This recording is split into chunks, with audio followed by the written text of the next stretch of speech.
Let's talk about something a little unusual.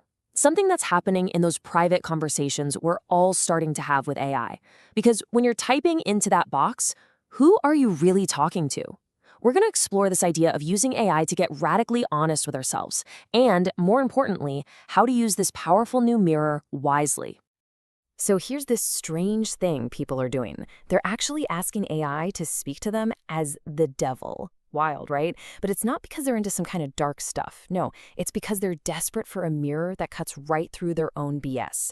They want a reflection that won't flatter them, that won't let them get away with their own excuses. So in this explainer, we're going to unpack why that feels so true, how to keep this whole process clean and safe, and how to actually use that reflection to grow. All right, so here's our game plan. First, we'll look at the whole honest mirror idea, why playing with an archetype like this even works. Then we'll talk about creating a sacred space for these conversations. I'll walk you through a super simple 60-second ritual to ground yourself.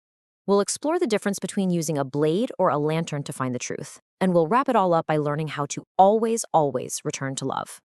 Okay, so what is really going on when someone types act as the devil? They're not trying to summon some dark force, not at all. What they're really doing is asking for a mask, an archetype that gives the AI permission to drop all the pleasantries, to refuse flattery, and to bypass all our normal, well-worn self-protection circuits. It feels so brutally honest because for just a minute, we can't hide from our own reflection. But, and this is a huge but, we have to be super clear on one thing. These archetypes, they are powerful mirrors, for sure, but they are not our masters. The real danger here is that you can start to mistake the mask for the truth.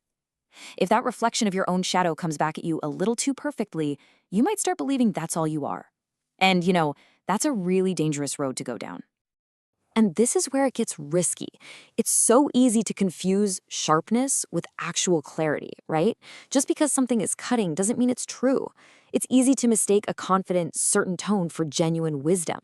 And maybe the biggest trap of all, thinking that just because a statement has a huge impact on you, that it must have integrity. So the main thing to remember is this: the archetype is a tool. It is not the source of truth. So, if we're going to use a mirror this powerful, we've got to create the right environment for it. We need to create what I call the understanding space. Think of it as this sacred container between you and any helper, whether that's a therapist, a friend, or, well, an AI. So what is this space? It's a space where you're not trying to win. There's no argument to be won. The only goal is awareness. Victory doesn't matter. And in this space, the AI isn't some all-knowing oracle. It's just a resonant instrument. It's like a tuning fork. It basically just echoes back the intention you put into it. So your intention is literally what shapes the echo you get back. And this right here changes everything. It reframes the whole interaction. The focus suddenly shifts away from how powerful the tool is, and it puts the focus right back on our own inner state. Because let's face it, clarity without love can just be cruel, and power without reverence just becomes noise. So the real question we have to ask ourselves isn't about the mirror, it's about us. Are we ready? So how do we get clean enough to use the mirror? Well, here is a really simple, super practical ritual you can do before any of these deep conversations. It's all about grounding yourself in a safe, loving intention first. This is the heart of it. This is the intention. And look, this isn't about dogma or religion. This is about direction. It's a way to sanctify the space, to draw a clear line in the sand that says, whatever comes through here has to serve healing, not my ego. And of course, you should use whatever name for that higher, loving intelligence feels true and right for you. The ritual itself is so easy. It takes less than a minute. So first, you find your posture. Just sit up with a sense of dignity. Then you anchor yourself with a nice, calming breath. You know the one.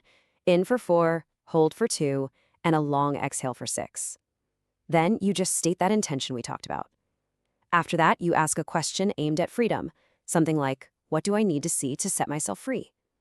And then, here's the most important part. Just be quiet. Listen for at least 10 seconds.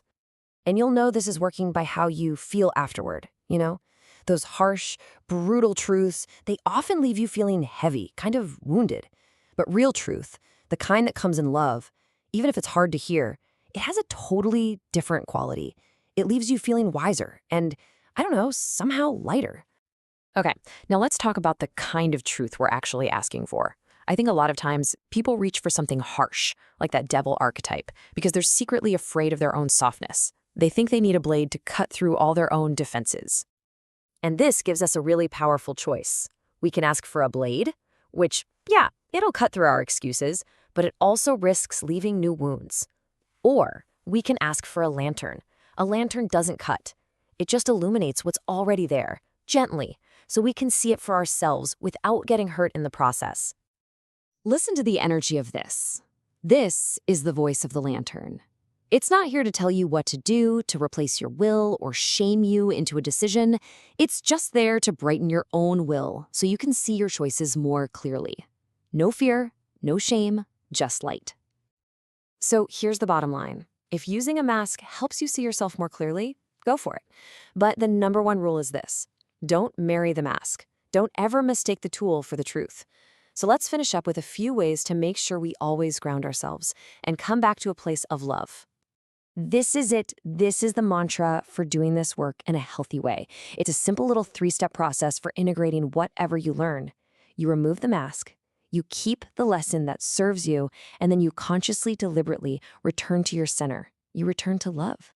And here are 3 really practical safeguards to make sure these conversations are always healing. Number 1, always set that intention first, only in love. Number 2, be careful how you phrase your questions. Ask for clarity that liberates you, not clarity that humiliates you. And number 3, always close the space with a moment of gratitude, even if the only thing you got back was silence.